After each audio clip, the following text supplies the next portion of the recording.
Nesta noite, nós queremos estar lendo no livro do profeta Ezequiel, no capítulo 22, versículo de número 30, onde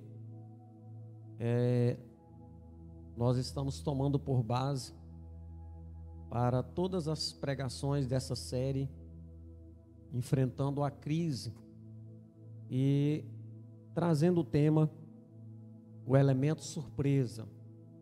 Hoje nós queremos trabalhar o elemento surpresa, a parte 4. E eu quero ler na palavra de Deus, no livro de Ezequiel, no capítulo 22, versículo de número 30, que diz assim: E busquei dentre eles um homem que estivesse tapando o muro e estivesse na brecha perante mim por esta terra, para que eu não a destruísse, mas a ninguém achei. Amém. E Deus tenha misericórdia de nós, venha falar conosco nessa noite. Pois bem, série enfrentando a crise. Tema, o elemento surpresa, parte 4 hoje. Eu começo dizendo que, irmãos, nós estamos há 4 domingos batendo nessa tecla e dizendo que em todos os tempos e todas as épocas de crise, sempre houve crises no mundo, sempre houve crises ligadas aos povos bíblicos. E eu venho batendo nessa tecla que Deus sempre contou com um homem. Quando eu digo um homem, eu posso até colocar isso entre aspas, porque pode ser um homem, pode ser uma mulher, pode ser uma criança, pode ser qualquer pessoa. E eu tenho dito que Deus, Ele tem levantado esses personagens e Deus os tem usado nas piores crises, tanto da história bíblica, quanto da história da humanidade. E eu tenho chamado esse tipo de pessoa que surge no cenário dos tempos de crise, eu tenho tratado como o elemento surpresa de Deus. Olha o que Deus disse para o profeta Ezequiel: eu procurei, eu busquei, eu quis achar dentre os filhos de Israel um homem. Qual era o propósito de Deus naquela época? Nos dias do profeta Ezequiel, nos dias do cativeiro babilônico, era que aparecesse um homem, e esse homem, dentre os filhos de Israel, ele pudesse se colocar numa posição em que ele fosse um instrumento de Deus, nas mãos de Deus, a favor daquela geração. Nos domingos anteriores desta série, enfrentando a crise, nós temos apresentado aqui nomes de personagens bíblicos que se encaixam nesse perfil que eu estou, vamos dizer assim, traçando, de homens e mulheres que surgem no cenário da crise e que nós os estamos denominando de elementos surpresa de Deus.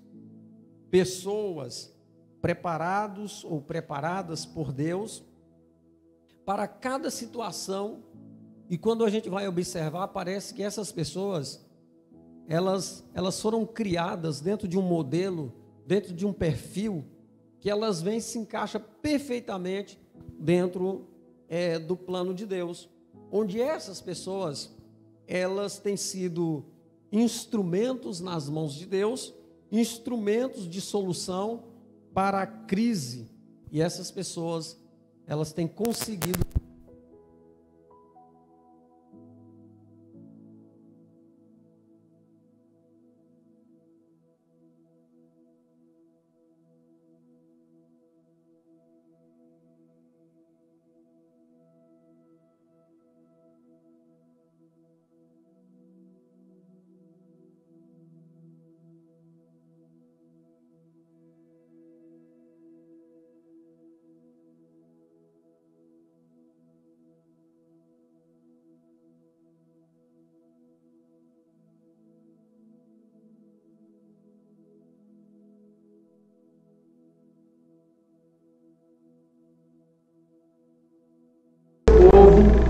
povo de Deus.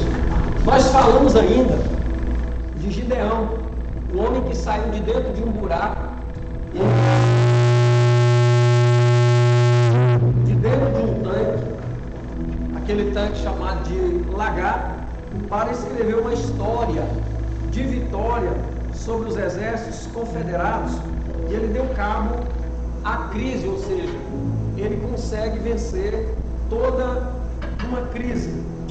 E hoje, o nosso elemento surpresa que nós trouxemos para falar aos irmãos se encontra no capítulo de número 4 do livro de Juízes, onde você pode conferir essa história que eu quero relatar nesta noite, tirando então esse personagem aí, o elemento surpresa de Deus. Se você preferir e você quiser ficar com a sua Bíblia aberta em Juízes 4, para você acompanhar cada detalhe dessa história, talvez ainda seja melhor.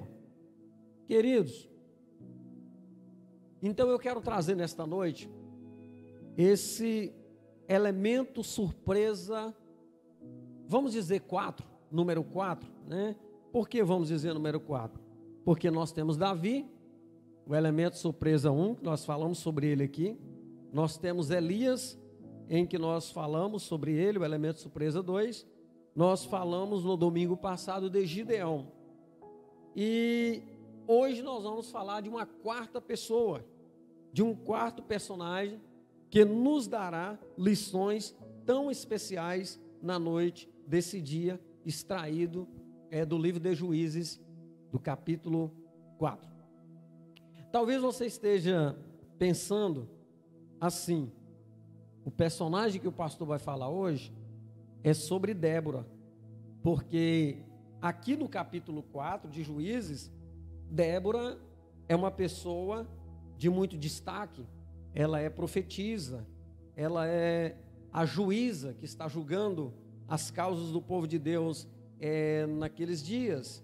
Ela é uma líder muito importante, uma líder espiritual. As pessoas param para ouvir os conselhos de Débora, e então talvez é sobre Débora que o pastor vai falar como elemento surpresa de Deus. Débora, ela tem pré-requisitos e se encaixa nesse perfil. Ela é a quarta juíza de Israel. Nós vamos ver uma mulher ali no governo dos juízes. Ela está julgando as causas do povo de Deus, portanto ela é a líder daquele momento. E se você observar todo o contexto histórico envolvendo Débora, ela é uma mulher muito importante, porque ela, usada por Deus, influenciando um homem chamado Baraque, é ela, juntamente com Baraque, que lidera os israelitas para enfrentarem os seus opressores cananeus, que era Jabim, que era o rei de Canaã, e o comandante do seu exército, Sísera. Mas não é sobre Débora que eu quero falar nesta noite. Não é Débora hoje o nosso elemento surpresa de Deus. Talvez você esteja dizendo, pastor, então, quando o senhor disse para abrir a Bíblia aqui em Juízes 4, eu pude entender que o elemento surpresa tem que ser Baraque. Porque quando estudamos o perfil de Baraque, ele é o comandante do exército israelita. O seu nome é bastante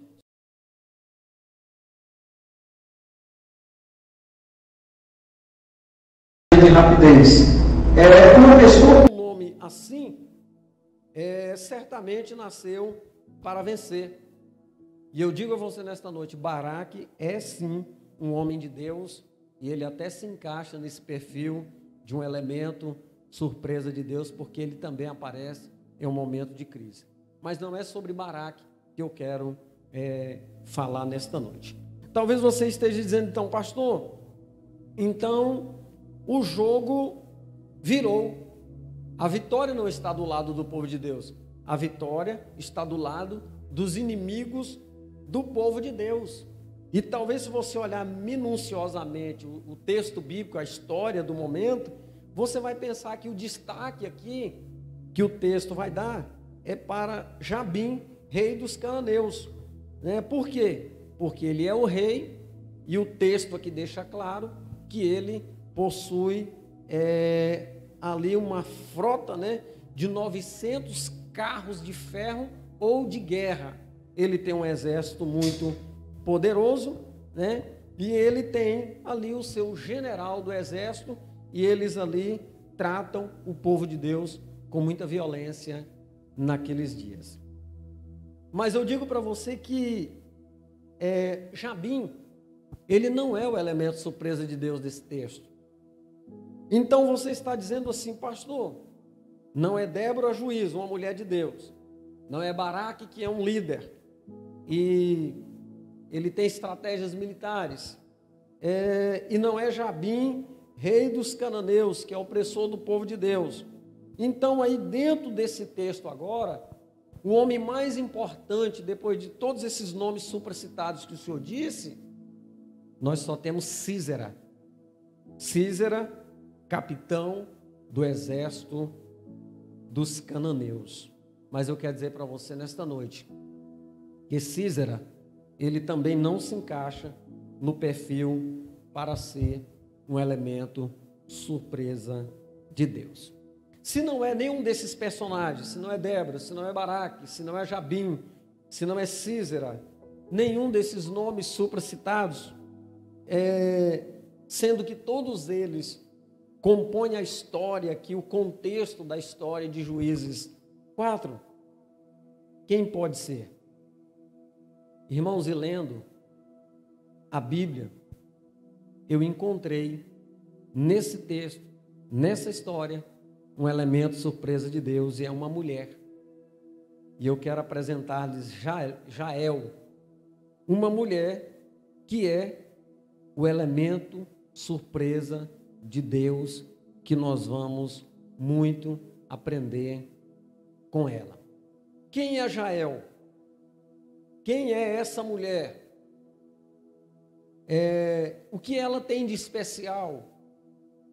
Eu digo a você nesta noite que o que ela tem de especial é que ela, dentro do perfil que eu estou traçando desses personagens, ela é um elemento surpresa de Deus. Talvez você esteja se perguntando: como assim, pastor?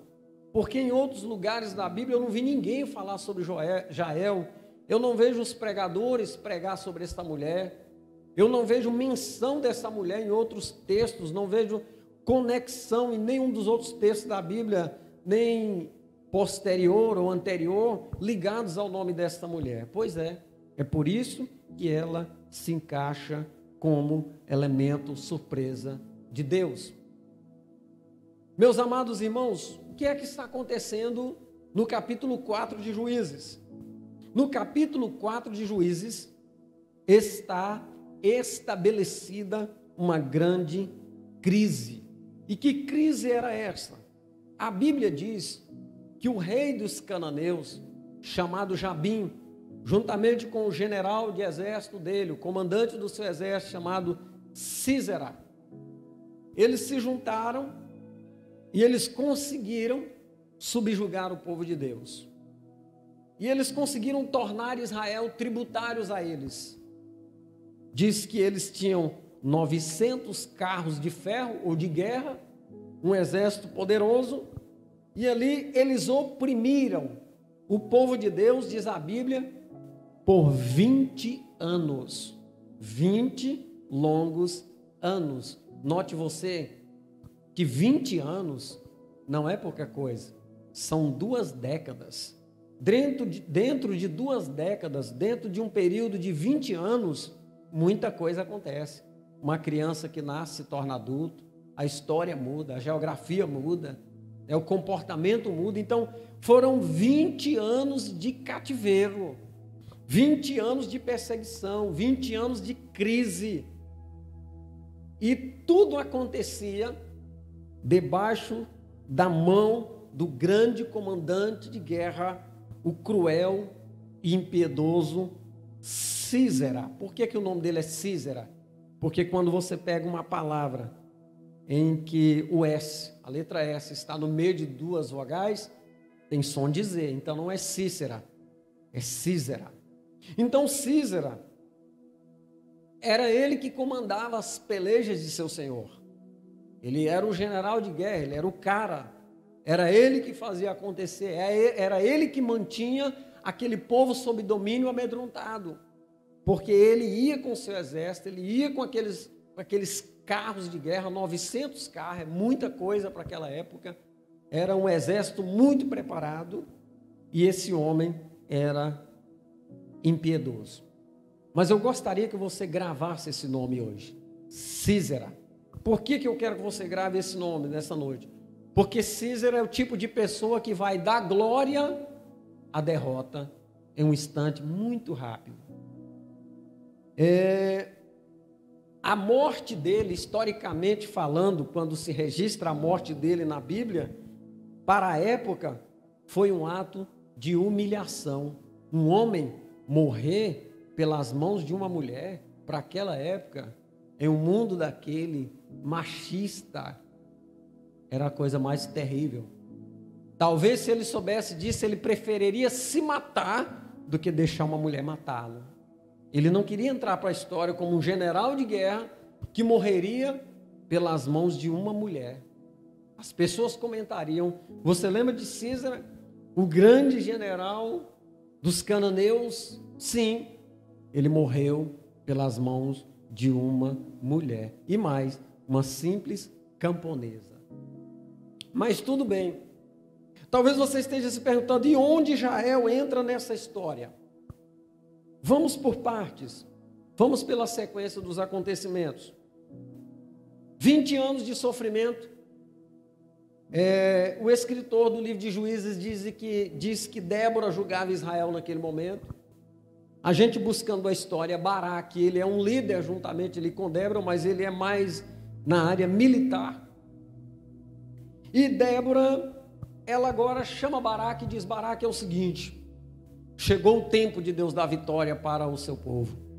Chegou o tempo de expulsar os cananeus. Chegou o tempo de vencer Jabim. Chegou o tempo de vencer Sísera. Chegou o tempo de vencer esse exército inimigo. Já são 20 anos de sofrimento. E agora o povo está em clamor. O povo clamou a Deus. Então chegou a hora de Deus nos dar o livramento. Baraque, com o respeito que Débora tinha, ele ficou animado. Ele disse: tudo bem, nós vamos para a peleja. Vamos reunir o exército. Vamos chamar os homens aí das tribos. E vamos guerrear. Só que Baraque, ele faz uma proposta para Débora. Ele diz: eu vou. Com certeza eu vou. Vou fazer tudo que está sendo determinado por Deus. Vou seguir todas as orientações que está sendo dado a mim. Só que tem uma coisa. Eu só vou se você for comigo. Ela disse: tudo bem, eu vou com você. Só que era como se ela dissesse para ele assim: mas não fique muito animado não. Não pense você que a glória dessa guerra será sua.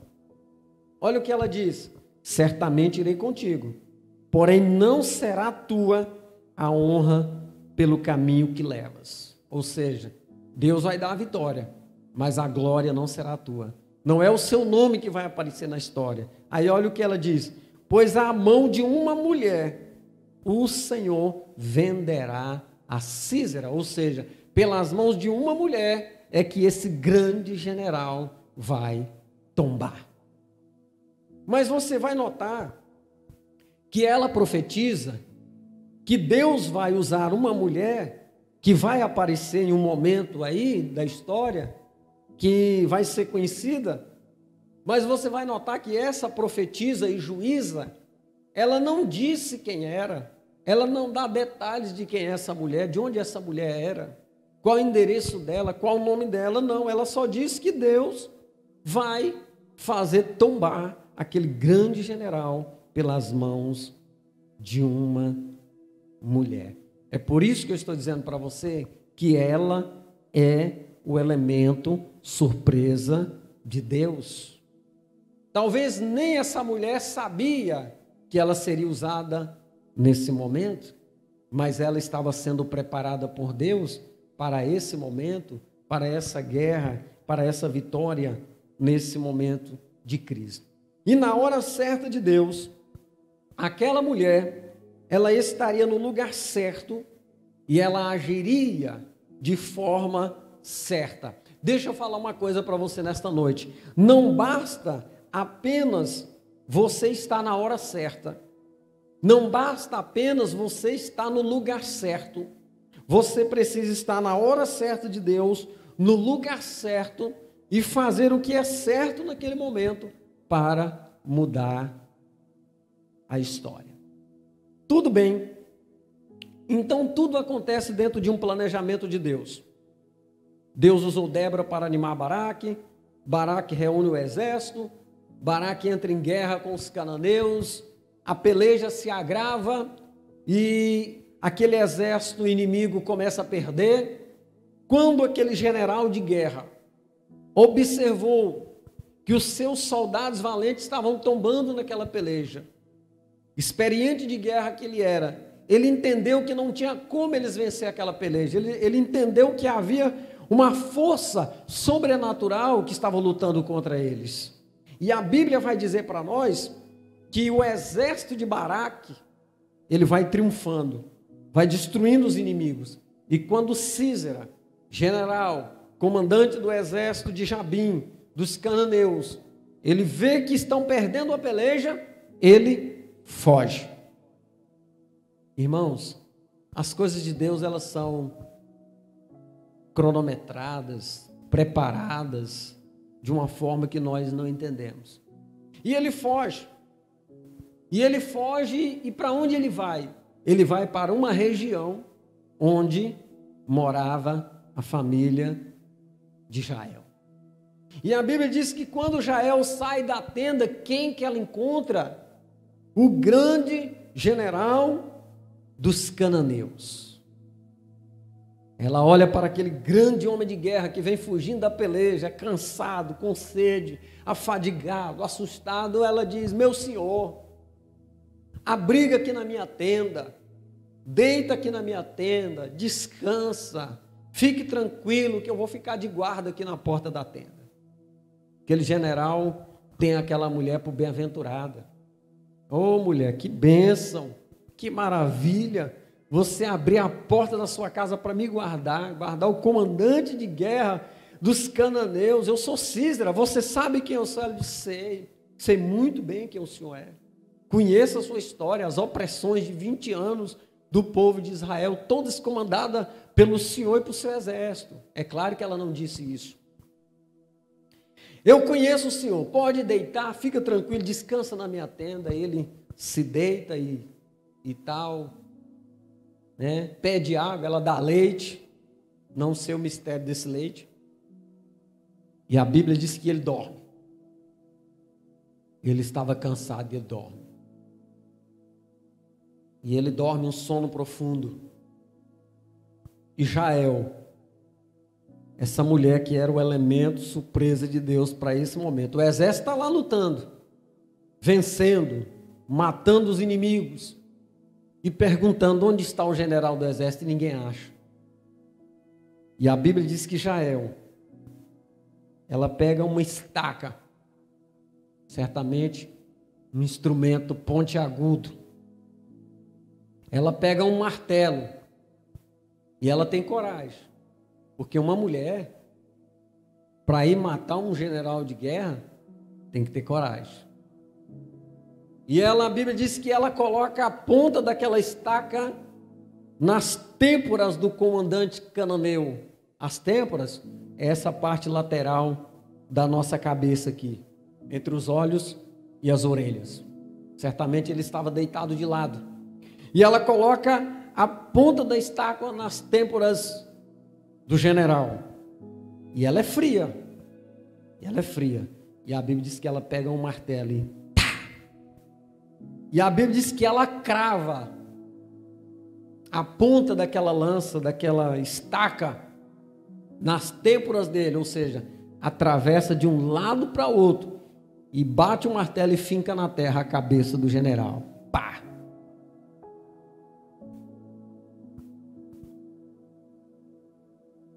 Mas quem é Jael? Eu tenho 50 anos de cristianismo e nunca vi ninguém pregando sobre Jael. Ela é anônima. Quem é Jael? Jael é uma simples camponesa que está no lugar certo, na hora certa, para ser um instrumento de Deus para aquele momento. Por isso, ela é um elemento surpresa de Deus. Aí eu gosto de pesquisas, né? Aí eu fui pesquisar o significado do nome Jael. Jael significa cabra das selvas. Cabra é um animal. Cabra das selvas ou cabra montês. Aí eu fui fazer uma ligação do caráter de Jael, da coragem de Jael com a natureza desse animal, a cabra montês. Se você pesquisar em algum vídeo na internet sobre as cabras monteses, você vai ver as cabras monteses escalando paredões de pedra, de montanhas, de penhascos. Você vai ver ela pulando de um lado para outro em abismos, que você pensa, vai cair, vai se despedaçar e vai morrer, e elas não caem. Esta semana passada eu vi um vídeo das cabras monteses do Oriente. Elas dão saltos em cima de montanhas, e você olha a montanha, ela é íngreme. Se ela chegar a escorregar e cair de lá, ela despedaça lá embaixo. Mas elas têm uma habilidade tão grande, uma superação, uma resistência. Ela se sobrepõe aos desafios nas mais altas montanhas e nos penhascos, buscando alimentos e tem mais, vencendo os predadores, principalmente os chacais. Porque os chacais, eles moram nessas montanhas. E as cabras monteses é o alimento deles. Então, fazendo uma ligação aqui da natureza desses animais, com a coragem desta mulher, com o significado do nome dessa mulher, para mim, tem tudo a ver. Porque ela é uma mulher corajosa. Por que eu digo que ela é corajosa? Porque esse general, do qual a Bíblia relata o nome dele, ele era um predador. Ele era acostumado a caçar pessoas. Ele era acostumado a subjugar pessoas. Ele era acostumado, 20 anos de opressão, mas nesse dia, Deus o quis humilhar e colocou-o nas mãos de uma mulher que nem guerreira era. E ela o matou dentro da sua tenda. Muito bem, quando Baraque vai com seu exército destruindo tudo, ele passa pela região de Jael. Jael vai ao encontro de Baraque, que agora é o general de guerra de Israel. E ela diz, meu senhor, tem uma novidade. Ele diz, e qual é a novidade? Ela disse, entra aqui na minha tenda. Quando ela abre a tenda, quando ela puxa o cobertor, quem está lá? Mortinho da Silva, Sauro, o comandante do exército inimigo. Tá, aí se a gente terminasse por aqui, tudo bem. Estava tudo ok. Mas e o que nós aprendemos, irmãos, com essa mulher? Que lições essa mulher traz para mim nesta noite? Primeiro, essa mulher, ela vai nos dar ou trazer uma noção do que a gente pode chamar hoje aqui de fé, de coragem, de ânimo. Tudo isso aliado a uma submissão ao poder de Deus. Ingredientes esses necessários, irmãos, para nós enfrentarmos todo tipo de crise na caminhada e superá-los. Porque eu digo a você nesta noite, sem medo de errar, Deus não faz acepção de pessoas. Deus não está preocupado se é homem, se é mulher, se é criança, se é da melhor idade. se é leigo, se é intelectual, se é bonito ou mais bonito ainda, porque não tem gente feia. Deus não está preocupado com isso. Deus, quando alguém se dispõe a ser usado por Ele, Ele usa esse alguém, e esse alguém vai ser um instrumento de Deus para superar a crise. Josué, o sucessor de Moisés, a Bíblia diz que quando Moisés morre, Deus teve que falar com Josué, teve que animar Josué.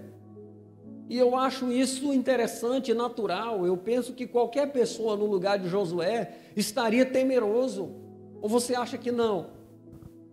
Eles vinham de uma jornada de 40 anos sob uma liderança de um homem que falava cara a cara com Deus, de um homem que falava: amanhã vai acontecer isso, vai ter pão do céu amanhã no arraial, e acontecia.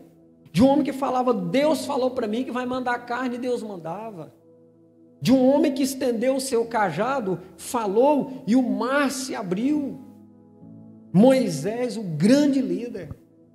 E quando Moisés morre, é natural, Josué está temeroso, até mesmo pelo respeito que ele tinha por Moisés. E pelo texto bíblico dá a entender que ele estava temeroso. Se fosse você, não estaria? Tinha um Jordão para atravessar, tinha uma terra para conquistar, tinha inimigos para expulsar da terra. O negócio que esperava eles não era coisa fraca, não, era coisa forte, desafios fortes. E Josué estava temeroso. Só que Deus falou com ele: Josué, meu filho, seja forte, seja corajoso, tenha bom ânimo. Assim como eu fui com Moisés, eu serei contigo. Glória a Deus. E ele se animou. Preparou o povo, santificou o povo, atravessou o Jordão, entrou na terra, conquistou a terra. Mas foi necessário Deus dar a ele o ânimo. Meus irmãos, e quantas vezes nós não nos encontramos também fragilizados, desanimados, queremos voltar, queremos desistir, queremos parar, queremos abrir mão de tudo. Quantas vezes? Quantas vezes isso não acontece comigo, com você? A gente quer achar uma outra saída, quer parar, quer desanimar, quer deixar tudo para lá. Mas Deus é tão bom que Ele não deixa. Ele nos dá ânimo, nos dá força, nos dá graça, nos dá coragem para nós enfrentar a crise. Então, Jael, a primeira lição que ela passa para nós, a lição da coragem, da fé, da perseverança, aliada em Deus. Segundo, Jael sabe exatamente a história de crise do lugar. Se ela não soubesse, ela receberia aquele comandante com muitas honrarias dentro da sua casa. Ô, meu senhor, entra para cá, tem café, tem pão, daqui a pouco eu faço o almoço, daqui a pouco é a janta, tem sobremesa, vai ter pudim. Não, ela já tinha um plano, porque ela sabe identificar o inimigo do povo de Deus. Quando ela vê Sísera, comandante do exército inimigo, ela sabe quem ele é, ela sabe que ele é um caçador, ela sabe que ele é um predador de vidas frágeis, e ela pensa consigo mesma: eu não vou perder a oportunidade de fazer algo em favor do povo de Deus. Nessa hora da crise, Deus está contando com você para você fazer alguma coisa, e eu não sei o que é, mas você sabe o que é. Olha, quando eu estava hoje pela manhã, esboçando essa mensagem, digitando, pesquisando, me veio à mente o seguinte: quantas pessoas agora nessa crise não tem salvado vidas. Eu quero aqui abrir um parêntese, depois fechá-lo, e dar um destaque aqui para o pessoal da saúde, para os médicos, enfermeiros, diretores de hospitais.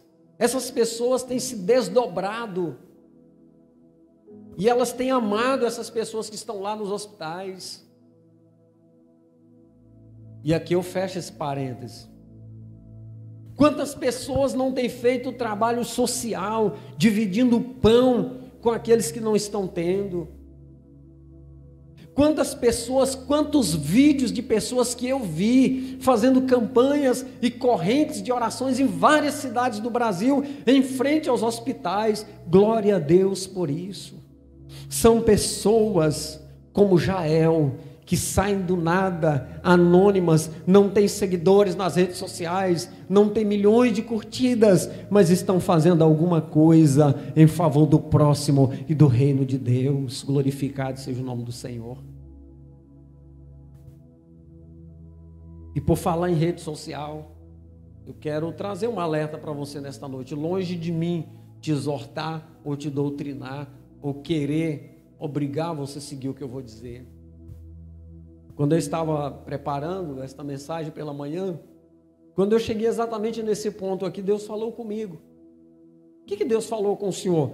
Deus falou o seguinte: as pessoas nesse momento que nós estamos vivendo tão crítico, elas fizeram das redes sociais uma plataforma e campo de batalhas,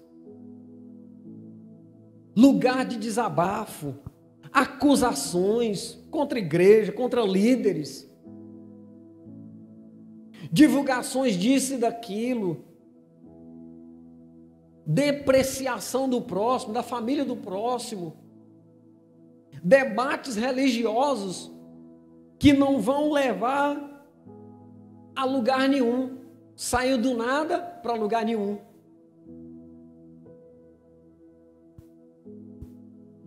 Eu quero te dizer nesta noite, meu irmão, eu quero te dizer nesta noite, minha irmã, porque eu amo você em Cristo. A nossa guerra não é de igrejas contra igrejas, de pastor contra pastor, de obreiros contra obreiros. Não, a nossa guerra não é, a natureza dela não é essa. A natureza da nossa guerra não é fazer das nossas redes sociais mísseis, armas letais para matar pessoas, divulgar coisas falsas, falar que Deus falou, sendo que Deus não falou. A pessoa tem certeza que Deus não falou, faz uma confusão tremenda, causa escândalo, causa dúvida ao genuíno evangelho. Eu deixo para você um conselho: faz isso não. Faça isso não. Porque a natureza da nossa guerra, segundo Paulo, ela não é carnal. Ela não é uma guerra de palavras. Não. Segundo Paulo, a nossa guerra, ela é uma guerra que se dá no campo do espiritual. Olha o que Paulo diz na sua carta aos Efésios: porque não temos que lutar contra a carne, porque não temos que lutar contra o sangue. Não é guerra de palavras, não é quem pode mais, não é quem manda mais, não é quem faz mais, não é quem fala mais, não é quem influencia mais, não é esse tipo de guerra. Paulo disse assim: porque não temos que lutar contra a carne e o sangue, mas a nossa guerra, segundo Paulo, a natureza da guerra do cristão, ele diz: nós temos que lutar contra os principados, contra as potestades, contra as hostes espirituais da maldade que operam nas regiões celestiais.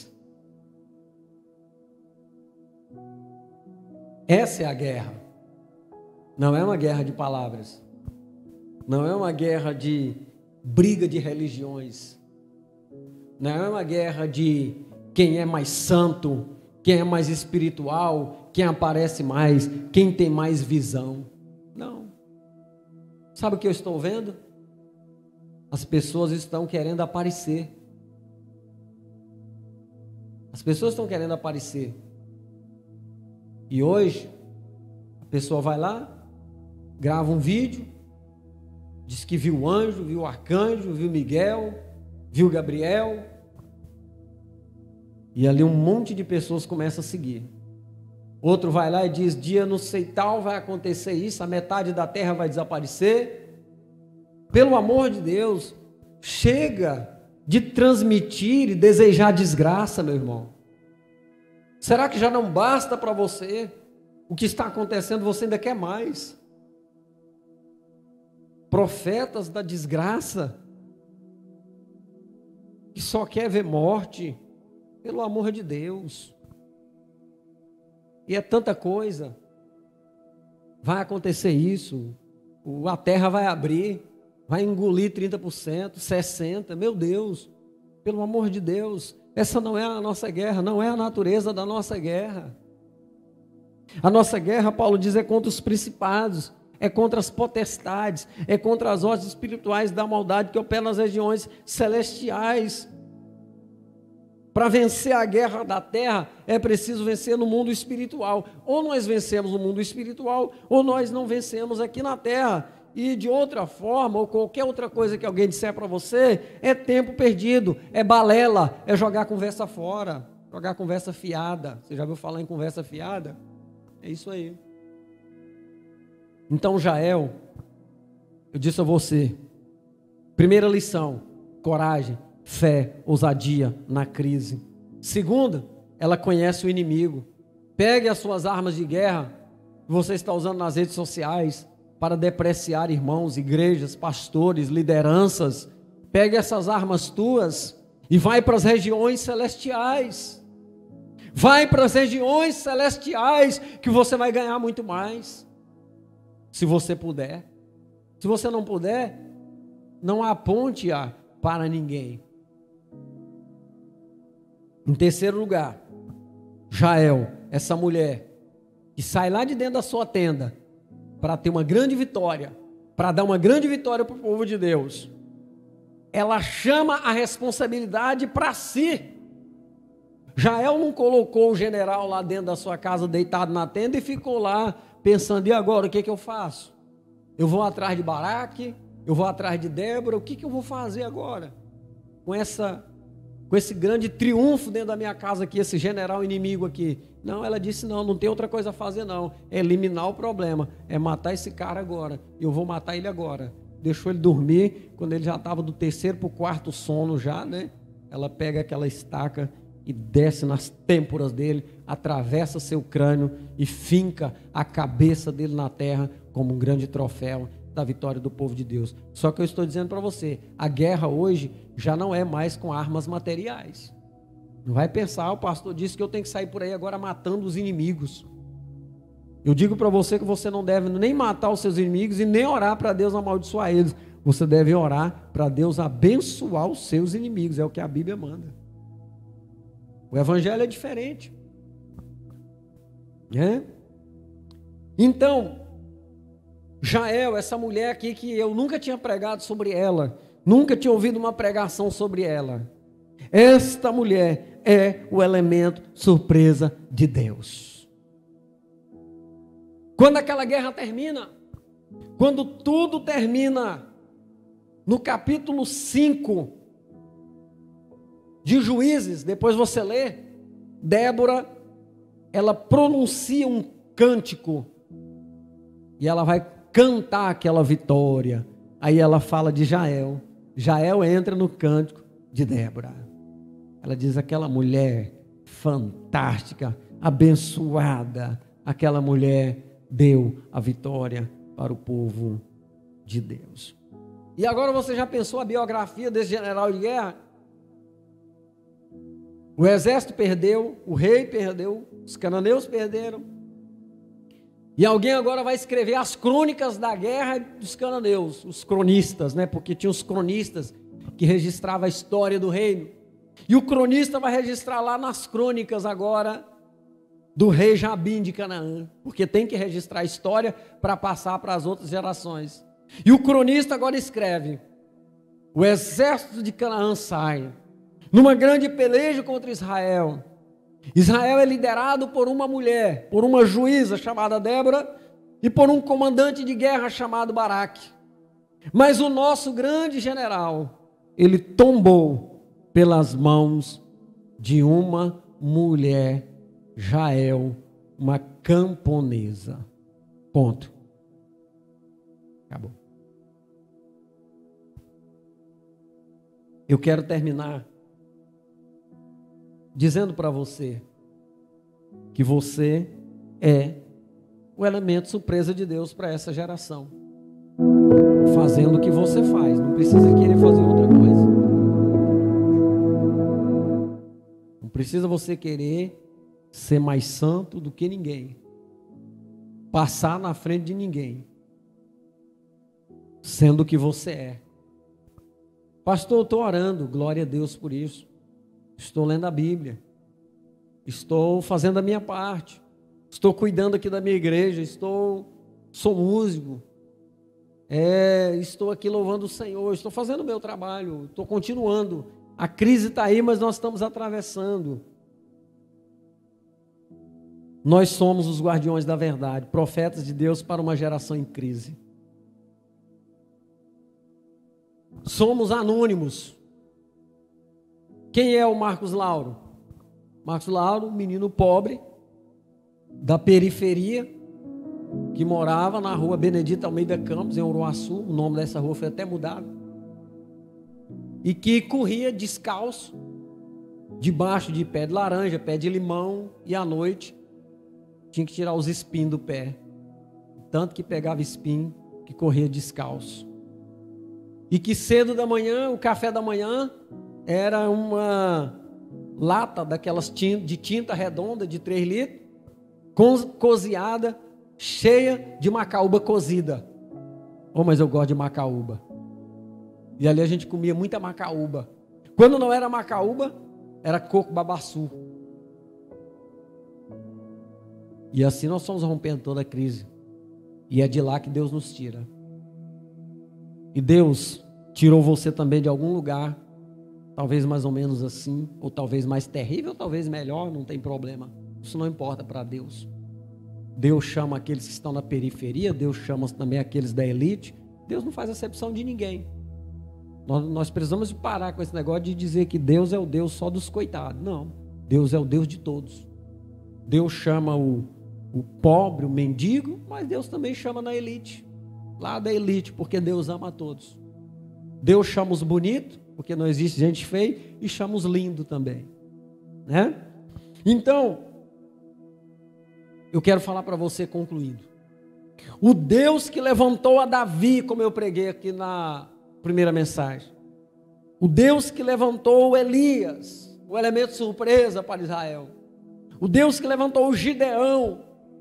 O Deus que deu essa vitória para Jael é o mesmo Deus que está comigo e com você, cheio de graça, de bondade, misericórdia, e Ele ainda vai nos usar ainda para abençoar a nossa geração.